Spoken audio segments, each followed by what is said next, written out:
Assalamu alaikum, मेरा नाम है राजा Saroj Sohaib and welcome to the third episode of Chairman Online with the Honorable Chairman of Higher Education himself, Mr. Tariq Benouri. Thank you so much for joining us, sir. Thank you for having me. Alright, so let me just give you a brief introduction of कि आज के show में हम किन चीज़ों को discuss करेंगे. आज हमारा टॉपिक है regarding the emerging challenges and opportunities related to Islamabad National University. जैसे कि आप जानते होंगे कि recently Prime Minister ने इस चीज़ की announcement भी की है and now this university is going to come into existence which is going to help us in different areas and aspects which we're going to talk about later on as well. Just to give you a heads up, आप हमें join कर सकते हैं show के दौरान interactive session के अंदर through our Twitter handle which is by the name of EDUTV_HEC. इसके साथ साथ आप हमें लाइव देख सकते हैं इस वक्त HEC की वेबसाइट पे, HEC की वेब चैनल पे, जहाँ पे आप जा सकते हैं through edutv_hec.gov.pk. Let me repeat it again, edutv.hec.gov.pk. With this, we're going to start our discussion, sir. तो पहला सवाल डेफिनेटली ये बनता है कि sir, what are the opportunities and challenges that you're going to face while you inaugurate this university? Well, first of all, let me say I'm very pleased to be here at Thank you, sir. the Bahria University, which is hosting this show, and to see that the students are running this show. So thank you very much for all of the colleagues who are doing this. The idea of the Islamabad National University, of course, that's a political decision. That's not something that HEC does. But the Prime Minister decided that he was going to turn over all the palatial governmental residences and buildings back to the people so that they can serve a public purpose. And in this particular case, the Prime Minister's house, which is now called the old Prime Minister's house, Right. the old Prime Minister's house will be converted into a university. Right. The theme of emerging challenges and opportunities is the theme for this university. That means this university will focus on helping Pakistan and the region to address emerging challenges and to take advantage of the emerging opportunities. Right. We have gone through an extensive exercise of asking people for input on what are the emerging challenges that Pakistan faces, what are the opportunities, and as you can imagine, people sent a lot of information. Right, yeah. Right? So we got, people said, well, you know, water is a problem, climate change is a problem, energy is a problem, corruption is a problem, terrorism is a problem. So there are a number of different challenges that people raise. So what we have tried to do is to cluster them into 4 groups. Group 1 is on climate change, which brings in issues of water, energy, food security, disasters, etc. Very pertinent to the issues that we're facing right now. That's right. All of these are issues that we are currently faced with. Cluster number 2 is governance. That includes things like overall security, terrorism, crime, but it also includes things like corruption, transparency. It includes things like efficiency, administrative efficiency, how do you deliver. It includes things like participation, devolution, so those kind of issues. Right. And then we have technology is a major threat and an opportunity. Yeah. It's more of an opportunity than a threat. Absolutely. But nevertheless, it's you know, there are sort of both sides to that. And you know, things like information communication technologies, robotics, artificial intelligence, cyber security, which is a major threat to particularly to developing countries. And then the 4th one is human development, education, health, housing, urbanization, most of these issues. So these are the 4 clusters. The university will start its life as a think tank which will advise the government on what does science and research, how can it help us address these challenges. Right. Right. So it will look at scientific literature, research literature, and give advice to the government. So the main aim and purpose of this university is going to be to conduct researches, and there's a question which is very I would say everyone is asking right now, that is it going to be based on degree based courses, or is it going to be based on researches? No, it's both. See, traditionally we say that universities have 3 functions. Right. okay, or 3 missions. The first mission is education, right? And so you're here in the university, you're getting an education. The second mission is research. That means people in the university happen to be ones who have to keep up with the scientific literature, and therefore they are in the best position to undertake research. Of course, other people do research as well, but the universities are better placed to do it. And mission number 3 is to help the society solve problems. Right. Yeah. Right. So what we are doing is to say, let us first focus on the third mission and ask, how can this university help the country solve its problems, right? And then link it to its research program. So the research program will be linked to these issues of solving problems, and then link the education programs to the research program. Right. So it will be purely a PhD program. It will not have an undergraduate education, and it would basically attract students who have already graduated, in order both to invite them into the research programs and to get them the training that they need in order to become scholars themselves. And I think it's also going to be a great opportunities for the PhD students to further research करना चाहते हैं या PhD even हासिल करना चाहते हैं. So sir, can you talk a bit about that? That how is that going to be operated? See, the thing is that, like every university, once we have a team of people built up, they will admit students, and the professors will guide the students in their research programs. Right. And there will also be an attempt to make sure that not only that the students are doing good research, that it has high quality, but it is also relevant to the social needs, right? And so it will help the university deliver on the third mission. So that will be the first mission delivering on the third mission. Right. So we'll have the PhD programs. We will also have postdoc attachments. So somebody who has recently gotten a PhD, there will be a competitive program in which, if they are selected, they'll come and spend 6 months, a year working with them. We'll have programs of junior fellows, different ways in which people will get associated. We'll also have programs to bring students as well as faculty from other countries, so that they can come and be in residence and contribute to the work of the university. So you already have some sort of funding from the international institutions or something, or do you think that this is a plan that you're going to work on in the future? See, what we have done is that, of course, the PM has given the PM House, which is, it's not built for a university, but it's really very well suited for a research center. Right. So the first center, the Institute for Advanced Studies, is going to be based in the old PM House. Okay. But the PM House also has a lot of land with it, and all the other centers and departments will be built on the land. Right? They will not be squeezed into the house itself. We already have an agreement. When the Prime Minister went to China, China promised to give a center on climate change, on earth sciences and climate change, in which they are going to provide equipment as well as scholars to come and work with us. So that is going to be built in the premises of the PM House. So we'll have a climate change center there. Right. It will have Chinese scholars, but we will also appoint Pakistani scholars there. There are also other philanthropists, both countries and individuals, who have expressed an interest in supporting different things.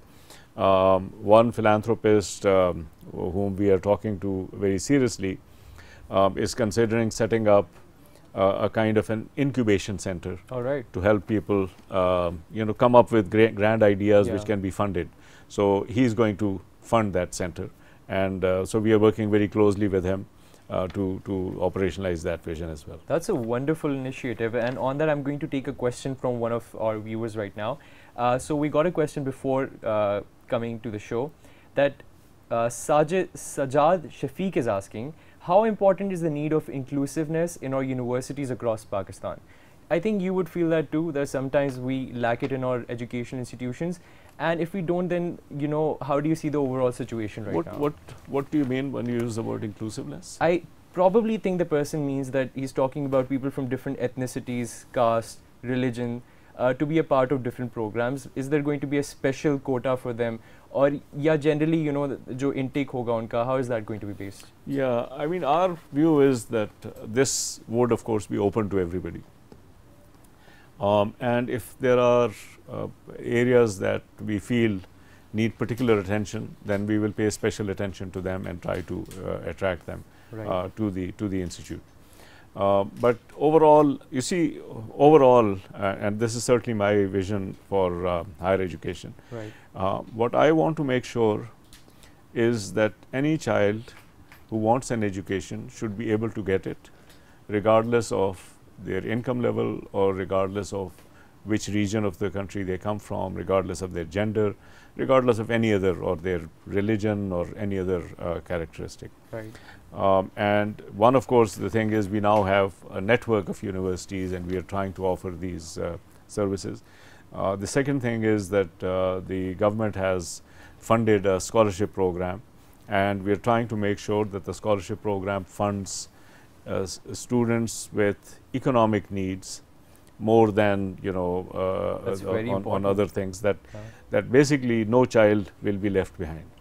And we are also focusing now on the undergraduate level of education, the 4 years after FA, FSC or A levels, as the case might be, because, you know, if once people get to that point, then they can support themselves. But we have to get everybody to that point, right? So we would like that as a society we are committed to making sure that if you want to get up to 16th grade, we will make sure that you do.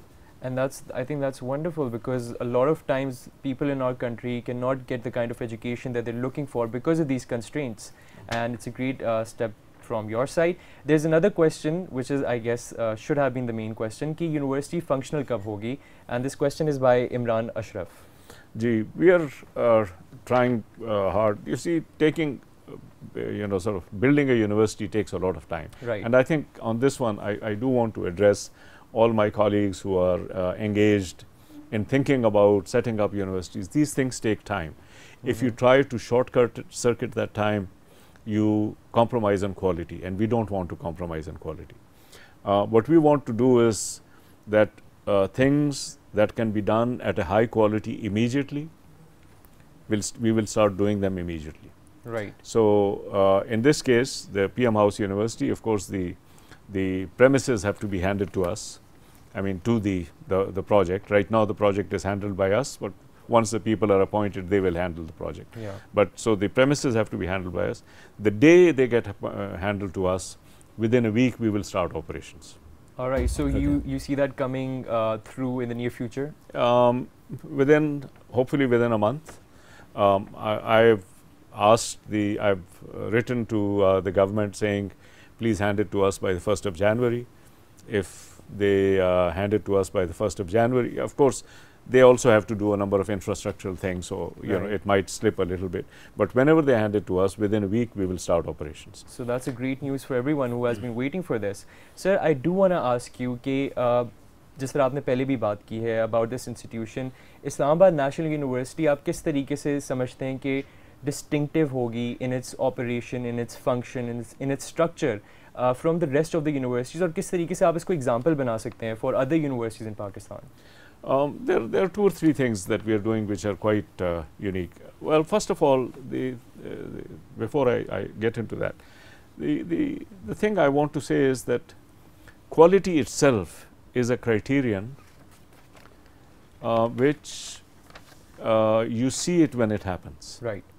So the first criterion, and these are instructions which came right from the Prime Minister, the first criterion is to make sure that this is a high quality institution. Absolutely. Now, high quality institution, of course, you know, we have the advantage of the premises that gives a high quality, but the real thing is that if it is able to attract people of talent, then it will be a high quality institution. And of course, we can use the name that, you know, this used to be the PM House, so it has a history to it. We can use that name to start attracting some people, but it's basically on their activities that it will be based.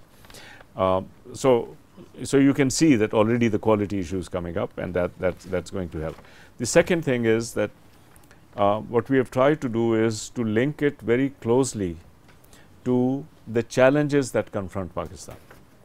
And so this is the first time that we are setting up a university saying, well, let us think constructively about the challenges that confront Pakistan. And I don't actually mean that, you know, just find the right technology or find the right solution, but think about it collectively and help us. in this regard. Right? That's the most important thing. Yeah. So that's the second part. So this is a university with a mission. And one of the examples that we used was that among the universities, MIT, for instance, had, and one of the speakers at the launch conference raised this, that MIT has this mission of helping solve the problems, right? So this one has the mission of helping solve our problem. So that is the distinctive feature of this university. The fact that you're already comparing it to a university like MIT, it really seems like you have a vision for that sort of a structure for this university. No, I don't like to compare things prematurely, but of course there are examples, right? And we learn from examples, right? So there are examples within Pakistan, there are examples outside of Pakistan. We will learn from those examples. Once it proves itself, that's the time to compare. Absolutely, you're absolutely right about that. Okay, so what is going to be the charter in the university? Say that again. Or explain that to me. I think this question has been meant in the fact that the charter of the university, which is supposed to be passed through the parliament, I believe, how is that going to be done? Well, that is the government's responsibility. HEC is the regulatory body, of course, and we are answerable to all federal and provincial governments. But the executive part, of course, is with the government. With the parliament, with the government, and the approval of the charter, the ratification is with the parliament. And the Ministry of Education right now has a draft charter, which they are looking at, and they will first place it before the cabinet. Once the cabinet approves, it will go to the National Assembly. So are there any recommendations from HEC in this charter? The HEC in its early years designed some model charters. Now we have had them work for a sufficiently long time. So we have also tried to draw some lessons from them in order to come up with the best charter, right? So some universities have done well compared to the others, and we have tried to look at what those examples are and try to make sure that we learn from those examples as we move forward. Right. And just to give you guys another heads up, we are taking your questions on edutv_HEC or Twitter handle, and you're watching us live on edutv.hec.gov.pk. With this, we have some questions over here with me on Twitter, so I'm going to ask you quickly. Someone is asking, sir, ki jo technical department hai HEC ka, how does that operate? I think it's not relevant to the topic that we're discussing right now, but still I'll ask you because you're here.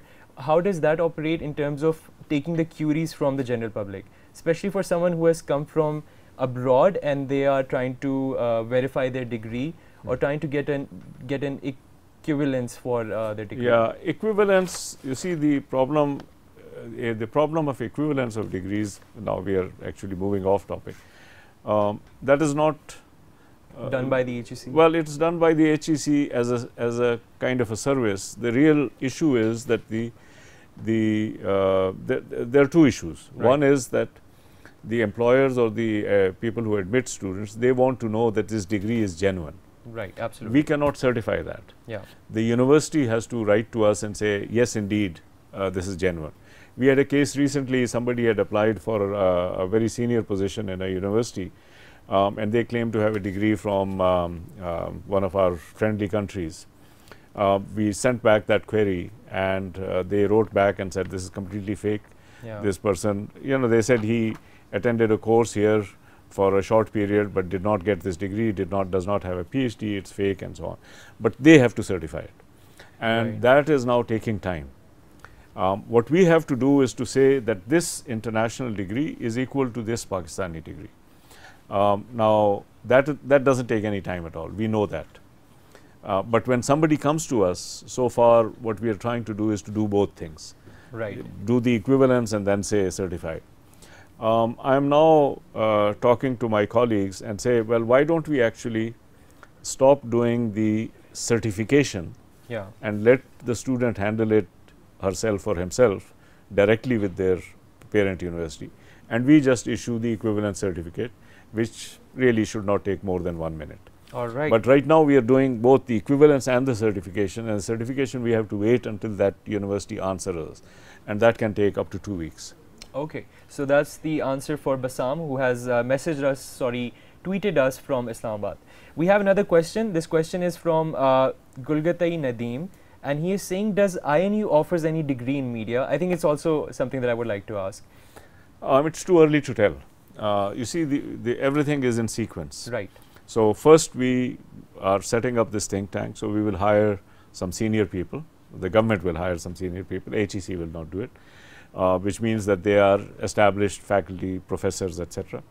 Those senior people will set up research programs, and connected to those research programs, they will set up educational programs. Right. And then they will start admitting people. We expect to start admitting people probably, if we might have some initial things in 2019, but the bigger intake will be in 2020. Right. And I can't tell you at this stage what the specific programs will be or what sequencing they will come in. Eventually, this will become a university which will have the full range of disciplines, but it will start with where it has the capacity, it has the skill level of the people who can offer those degrees. Yeah. So the sequencing is going to work itself out over time. Okay, so we have another question from Sania Aslam, and I think you have already answered this, but if you'd like to highlight something, then it's your choice. What new opportunities did INU offers for students? You can get admitted. Right. B, this idea of a national incubation center, which means if you have a bright idea, yeah, if you say, I want to solve this problem, the water problem, for instance, and I have this idea, and if you fund me, I can help you solve it. We will create a platform for you so that you can pitch your idea, and if the jury likes it, it will get funded and supported. So INU is ready to empower any student who would like to. It's ready to empower anybody who has a good idea. Absolutely. Right? So we'll have, it will be a competitive process with selection and refining, but the ideas that get through are the ideas that will get supported. There's another question, that what role did this university, I think they will this university play in promoting social sciences and arts subjects? You can see that the clusters that we have started with have a mix of natural, social and technical subjects. Right. Yeah. So climate change has a very high proportion of natural science, but some proportion of social science. Governance is largely social science, but with a little bit of technology related issues. Right. Development is again largely social science, but again with some scientific issues like health, and food security, etc. And then technology is very largely a technology based program, but again with some social sciences, and so it will be a mix of both. Right. So it will really cater to all of social sciences student will have something to do in all the departments. Exactly. Well, the departments will emerge organically, right, but it will have equal opportunities for people from different backgrounds. That's wonderful. We also have a question from Huzaifa Imran. He's saying, can students of middle class families afford this university? What is its financial model and policy? Yeah, well, the main thing is to go back to what I said earlier. We want to make sure that anybody who wants an education will be able to get it regardless of their economic level. Right. Right. Yeah. So middle class, poor class, it doesn't matter. We want to make sure that you have access to it. Yeah. Of course, there will be cutoff points based on merit and so on and so forth, but there will be no cutoff point based on income levels. Right. If you understand what I'm saying. Yeah. So regardless of whatever tuition and everything that it charges, everybody who gets admitted will be able to afford that education. Right. Okay. Everybody who gets admitted will be able to afford it. If they don't have their parents don't have the income levels, they will get a scholarship, and all the scholarship will be on need basis. That's right. Wonderful. Assalamu alaikum, respected sir. I hope you are fine, sir. What type of programs to start at INU? So we've already discussed this, I believe. Moving on, I would really want to ask this question as well, which I was thinking that since we know that Prime Minister House, like you said, is not based on a structure of a university, you'll have to do some, certain renovations and stuff to make it look like that. What is going to be done with the existing Prime Minister House after this? What do you mean? That means it will be used as a research conference and a platform for incubation. Right.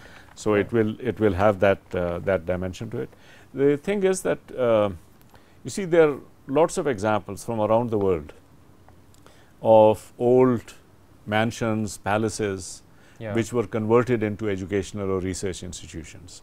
I have been a frequent visitor to, in Vienna, the International Institute for Applied Systems Analysis, which was an old palace, which has been converted to this. There's a very famous conference facility in the UK called Wilton Park, which is an old palace, which is converted into an international conference and consensus building institution. So, and this, how shall we say, palatial residential buildings have the capacity to be used for these purposes. Right? They have halls in which large conferences, workshops can take place. They have bigger rooms in which some side events can take place. They have offices, bedrooms that can be converted into offices. So there's a large scope for that. Yeah, this one has all of these facilities. We have actually looked at those facilities and we are seeing how it can be converted. But for some people, you might have seen television coverage of the launch conference, which was held at the old Prime Minister's house. And if you saw it, or if you go back to YouTube and see it, you'll see how it was eminently suitable for these such activities. So we are going to use it for those kind of activities. All right, so I think we're coming close to the end of the show, but I have some questions. I'll quickly ask them. So there's a question from Fatima. She's saying that INU will serve a great purpose. She's basically complimenting this initiative. And she's also saying that what are going to be the main courses taught in this university? I think we've discussed that, climate, technology, and I believe there are other governance and development, but these are not the courses, right? If I have a student to whom I'm going to teach development, I will have to teach them specific subjects, which would include not only sort of traditional subjects in development, like development history, economics, strategic planning, but also maths, econometrics, statistics. And then depending on their interest, if they want to study transport, then I have to teach them a little bit about transport planning or urban planning. So we have to design the coursework which will be catered to every student who takes that program. Like as a media student, I also have to study maths, I also have to study psychology and other subjects as well. All right. So we have a few more questions. How does the local and international university research houses would be linked with INU? That's a very good question. You see, one of the things that we have done in the recent past in HEC and the government, this was before my time, so I don't take any credit for it personally, but we have actually invested a lot in centers for advanced studies. And we have set up centers for advanced studies in water, in robotics, and cybersecurity, in a whole range of areas, nutrition. And our concern also was that, you see, now that we have set them up with a very large investment, we don't want them to just atrophy and to deteriorate over time. So what we want to do is to have an organic relationship between Islamabad National University and these centers. So if Islamabad National University is going to work on climate issues, for instance, the water part of that research, it doesn't have to do it itself. It can actually go to the Center for Advanced Studies on Water and say, we want you to do this research. Right? And as that research comes in, to use it and convert it into policy for the government. If there are areas in which significant new centers are not there and that work is not being done elsewhere, then we will create that Center for Advanced Studies in the university itself. So the Center for Climate Change, which we are setting up with Chinese assistance, is because there's a big gap that there's no really advanced center on climate change. But Center for Water, we have a number of them and we'll work with them. Center for Energy, we have a number of them, we'll work with them. So that's the model. And so there will be a symbiotic relationship between the new university and existing universities. We also are developing strong relationships with universities outside of Pakistan, right? So bring them into the picture. All right, so I think we have to go for a break, or it's time to end the show. It's nothing of that kind. We can continue the discussion. So we still have some time. it's very interesting to find out that we will have these linkages with local and international universities. But I do want to know that how are you going to create that structure that will, you know, convince them that there is an actually opportunity in Pakistan, especially in this university, for them to come and do this work? For international institutions? Yeah. You see, to attract international people, basically there are 2 or 3 things. One is that academics, experts, scholars are really attracted by other academics. Right. Right? Yeah. If people know that I am doing some good work in this area, then they want to come and work with me. Right. So, if I invite them and I say, well, here is an exciting area that I want us to work on, then they will come. Yeah. If I am not doing anything exciting, they won't come, and the best people won't come. So, what we want to do is to get, you know, some of the best people here who can attract people from outside, with the excitement being generated by the work that they have done in the past and the work they will continue. Yeah. So, that's number one. The second thing people are attracted by are you know, the facilities which can enable them to do research. So, for instance, in the Climate Center, we will have state-of-the-art equipment, which we are doing with Chinese support, and we want to use that as a way of attracting people and say, well, come with us and you are going to be able to use this equipment to do this work. Of course, others have that equipment also, but if, you know, enough things are in one place. The third thing that attracts people is that we have specific problems here. So, if you want to address issues of terrorism, for instance, or if you want to address the issues of Himalayan glaciers, well, you have no better place to be than this one. That's a great pitch. Yeah. So, we are, you know, but of course, the fact that this university is going to be in the old PM house is itself, it gives it a label which will attract people. Absolutely. But at the end of the day, it's really the quality of the work that we do. And our intention is to do high quality work and try to attract people from all over the world. Right. So, we've come to the end of the show, but I will quickly ask you one last thing. Your message to the students, parents and teachers who are watching this right now, anything that you want to say? I just want to say one word, and that is quality. I really feel that every student that I have met in Pakistan has tremendous potential. Work hard, focus on quality. How do I improve whatever I am today? How do I improve it tomorrow? And the moment you do it, you become a champion. My task is to make all of you into champions, and you know, please join me. We will all become champions. We'll make this country into a country of champions. Thank you. All right. On that wonderful note, thank you so much, sir, once again, especially for giving me this opportunity to conduct this show with you. And I hope that you guys, you know, got the information that you needed. And if there's something else, you can always reach out to HEC for further information. Thank you so much for watching. See you next time. Allah Hafiz.